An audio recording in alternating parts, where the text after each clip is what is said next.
Everybody, when you tell them you're from Nepal, the first thought in their head is, have you climbed Everest? I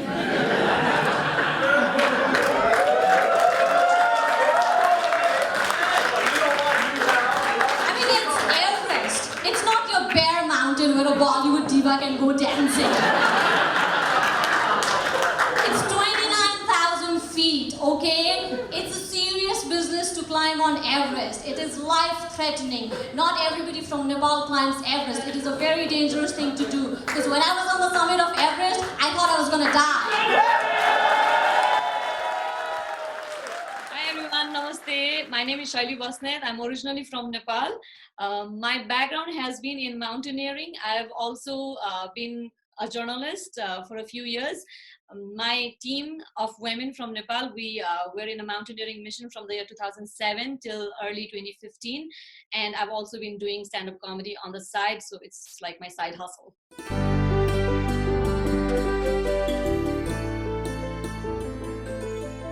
Shailee, welcome to our podcast today. We are so glad to have you. It's my pleasure. You guys are amazing. I love watching your podcast and all and meeting you in New York whenever I'm there. And so do we. We love attending your stand-up comedies. Thank you. What has been keeping you busy lately? So I think the pandemic in the world decided to make us all free.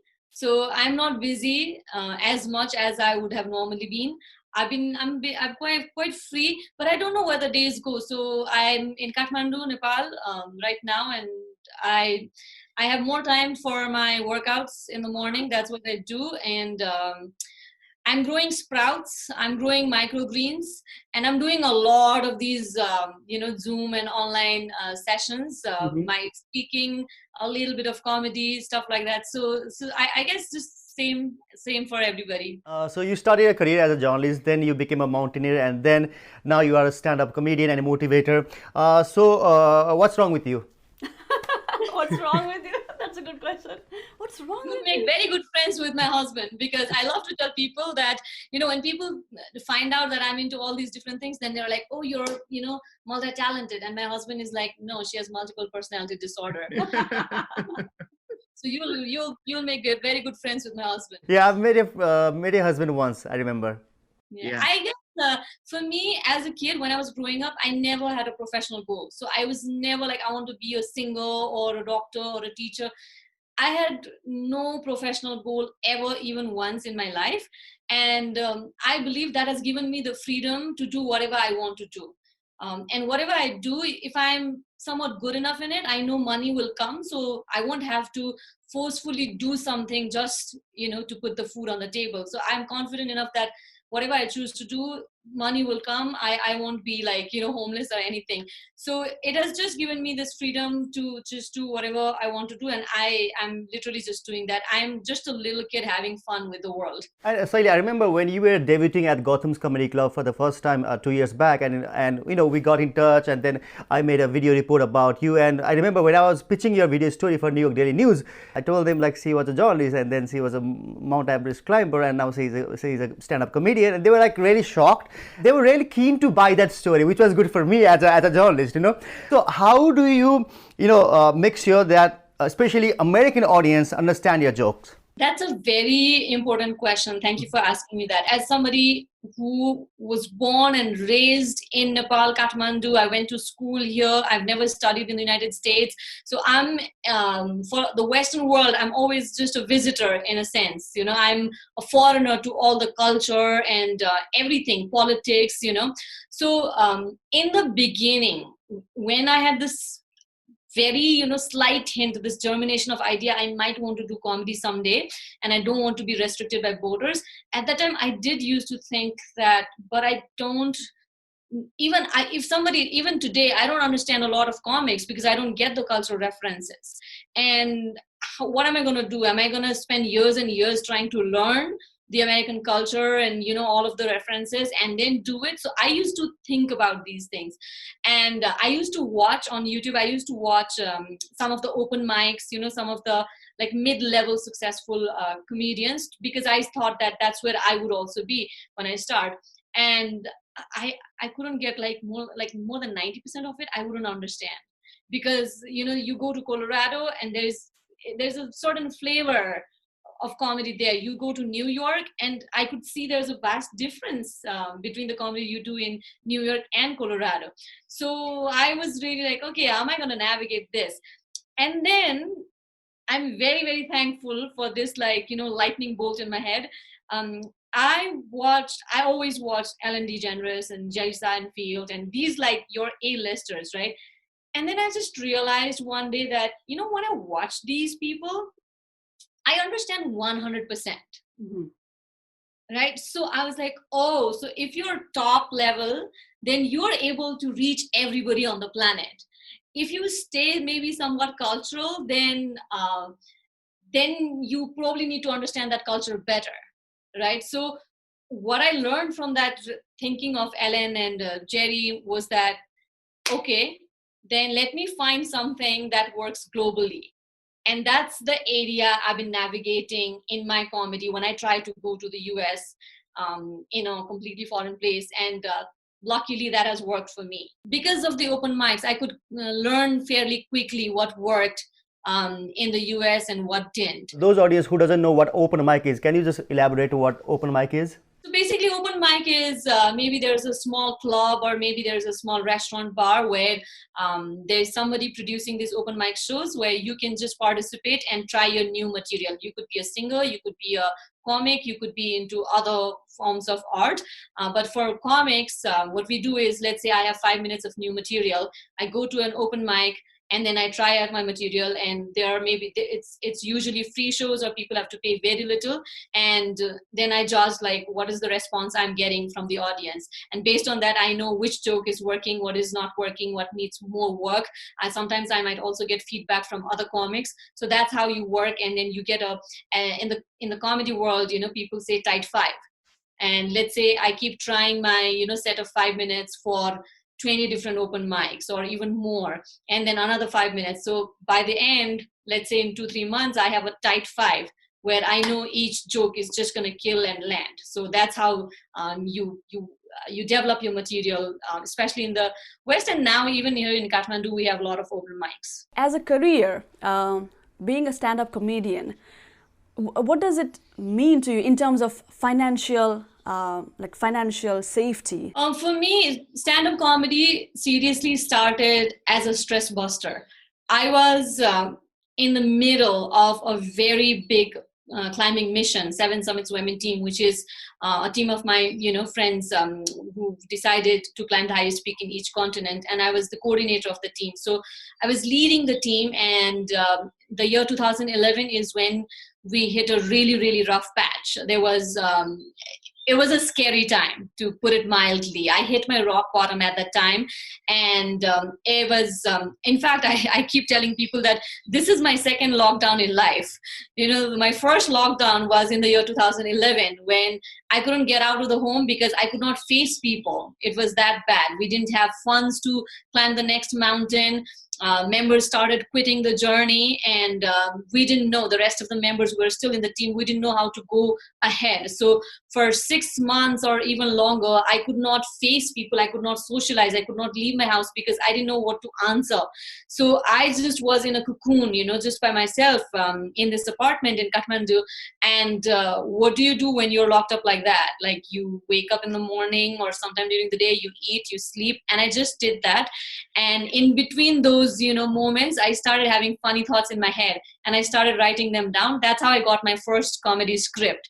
So the long answer to your question is, I did not start comedy thinking I was going to make money someday. It was just me getting out of a situation, and it was cathartic for me, therapeutic for me. So it worked, and my first show was received very, very well. So I got the confidence that, okay, this is something that, I can enjoy. So I continued, and 2011 was the year when I started my first show. And I think I started seeing real money in the year 2017, I think. Wow, that's a long time. All the in-between years, it was just having fun, going for a stress buster, just a little side hustle. And then I guess after one point, 2017, without even asking for it, people started sponsoring People started like asking me for my, rates as a comic, and then I started making money. Yeah. Now, another question I wanted to ask you, Shailee, is which you kind of partially have already answered when you mentioned you wanted to be a stand-up comedian who works and who talks globally beyond geographical restriction. But because you keep traveling to different places, you're in the US now, you're in Kathmandu tomorrow, and you were somewhere else the other day. Where are you based at? Okay, I have to be very careful about how I answer this question. So Nepal is my home.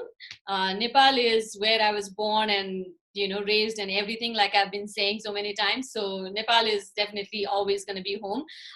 My husband is from the United States. We're both in Kathmandu currently, but he's from Colorado. So my home is also Colorado. So I'm in both places. But even as a kid, I used to think that, my roots are always going to be in Nepal. I'm like a tree, and my roots will always be in Nepal, but my branches will cover the whole wide world. So let's just say that. What difference have you experienced as a stand-up comedian in Western world and Eastern world? So even in the Western world and Eastern world, it's funny that, let's say, within India, and I've been in India once, like I was there for a whole week, and I was performing at one of their like well-known comedy clubs, Canvas Laugh Club. And so I was in Delhi, and there is this place Gurgaon, and there is this place Noida, and there are probably, I don't know, I forget now, maybe 1 or 2 hours driving distance apart. And I'd been performing at Gurgaon, and I think Gurgaon. I'd been performing at one, location, and then I was invited to perform at the other location. And when I went there, the manager there was telling me, comedy here is very different from comedy in Gurgaon. And I was like, okay. So even within the same city, I've learned that there is a difference kind of perception or reception of comedy. But because I'm going to be traveling, because I want to communicate with the whole wide world, what I've learned from these big names is that if I'm able to deep dive, then I can reach everybody. So that's been my game. The cultural references, the seeming differences that you see is the surface. If you stay here, then you need to hit on these areas. But human emotions, politics, corruption, whatever you call it, our daily struggles, at the end of the day, it's pretty much the same. So if you're able to scratch that surface and go deeper down and find this area of like human pure vulnerability, you can really communicate with everybody. So there is a set of my jokes that has worked everywhere, like Nepal, India, United States. It has worked everywhere. And there are some jokes, like for example, I make this joke that like my about melamchi water, right? Yeah. Nepal, we've been promised we'll get melamchi drinking water since I think last 25 or 30 years, but it's just never here. So in one, like my piece on being a woman, I mentioned that women's period is the most like unpredictable thing. Sometimes it's just there and you weren't prepared for it, like the electricity in Kathmandu. And sometimes it's already time, but it just doesn't arrive, just like melamchi. Like, where is it? Why aren't you here yet?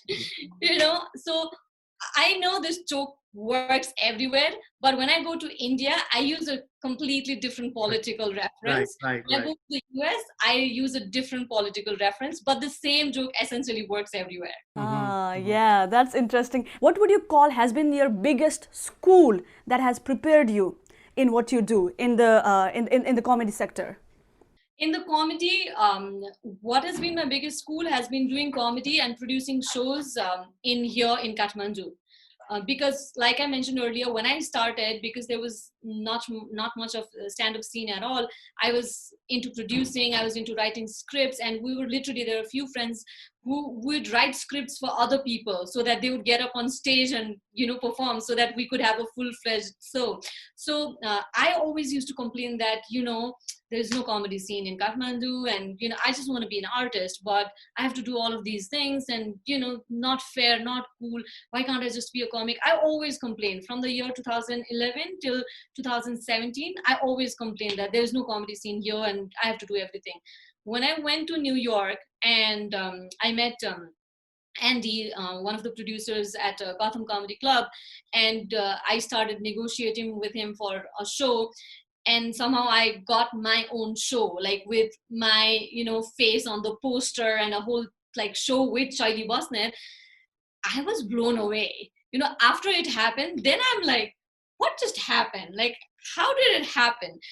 And then I realized that all the work that I'd done in Nepal, while I was complaining that I have to do everything, prepared me for this in New York. Because when I talked to my producer, it was not just about how good a comic I am. I was very confident that, I am good. You can leave me on stage and there'll be people who will come to watch me.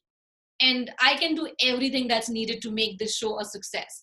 So my biggest schooling happened between the year 2011 to 2017 in Nepal, producing entire show. And I know that that's one of the biggest advice Andy himself gives to other comics. If you want to be successful, maybe try some hand in producing shows as well. I've watched your shows a couple of times, and I've noticed that your comedy is a clean comedy, and especially these times when you watch YouTube, when you watch Netflix, like I see comics, dropping F-bomb, cursing all the time, but you don't do that. Is there a particular reason why you don't do that? Or as a person in real life, I don't use cuss words. So on stage, and I'm learning this now. I'm learning these after all these years that, the best comics will tell you that you are naked when you are on stage, meaning that your truest self, is what comes out when you're on stage. So in the beginning, I would, if as a human you have so many thoughts, and I would have some funny thoughts and I would tell anything and everything, but eventually I started focusing on what I really want to say. So my comedy is more about things that I want to communicate for real. And so the more comedy you do, you kind of get to that core. And I, as a real person, I don't use F words or curse words in my real life. So that's one. Another is also a deliberate choice, because I think a lot of the times it's easy to do that. So I, in one of my early years, I decided, how far can I go without going that route?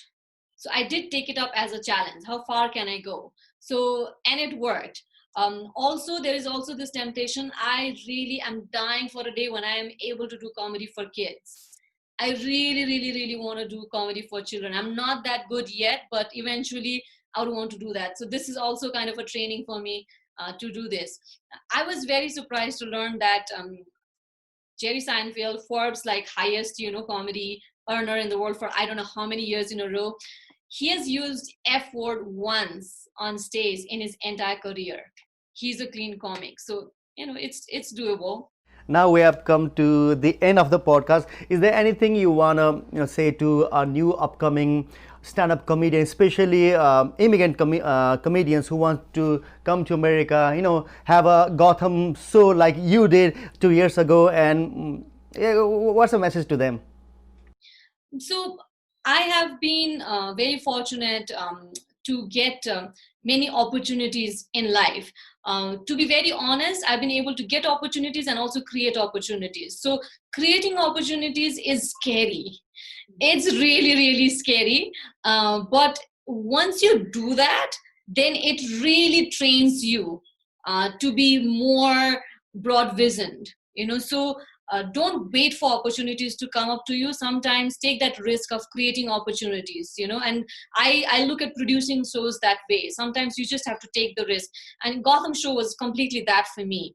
I was a co-producer for that show, and I didn't know how many people will come to watch me, if it will be a hit or a flop, It was a full house, by the way.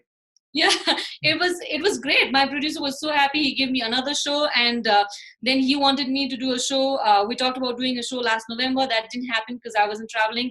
And then we already had one show this March. We're supposed to do it last March. So the doors just opened for me for as many shows I want to do, right? So that risk, you have to take that risk. Maybe this is not the best advice for everybody. Maybe there are people who just want to hone their craft, and if you're so good at it, doors will open for you. I am not that example. What has worked for me is that I had to work on my craft, but at the same time, I pushed for these opportunities. I sat down with people and I told them that, give me a show. give me a show. And I moved mountains to make it happen. But even to do that, if you're not good at your craft, especially a place like New York, oh my God, the showrunners, organizers, producers, they literally have 2-second minute, as they call it. They're not gonna hear you at all. So you have to, it's a given, you have to be good at your craft. There's no other way about it. But apart from that, if you want to really go next level, then take more risk. Having said that, I don't have a big presence in the online community at all. I've never posted a single comedy video on YouTube yet. I don't know what's holding me back. I love being on stage. Online, I'm like, I don't know. So I'm just waiting for the right time.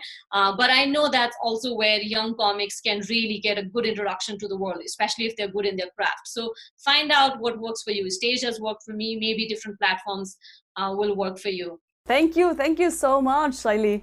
It's been wonderful talking to you and learning about your journey. Thanks so much. My pleasure. And it's really thank you to amazing people like you who, make it possible for me to be a global citizen, so to speak, like we were speaking earlier. I'm a global citizen, just like coronavirus. But I'm the healthy one, and especially for young aspiring comics. Keep at it. My best time for comedy, my best material came when I hit my rock bottom and when I went through the lowest phase of my entire life. So you never know where the gems of comedy will come up and make you shine. So just keep at it. Thank you so much, Shailee. So with that, it's time to wrap up. And please make sure you subscribe and share this episode, and log on to podcast@theendoftheday.com to watch and listen to previous episodes. Take care and stay safe, guys. Bye-bye.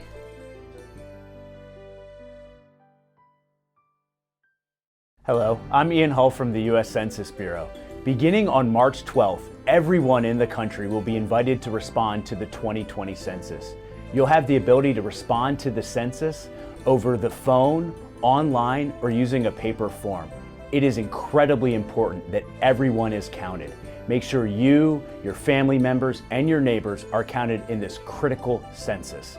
We only get one chance every 10 years to conduct the census. This is your chance to be counted.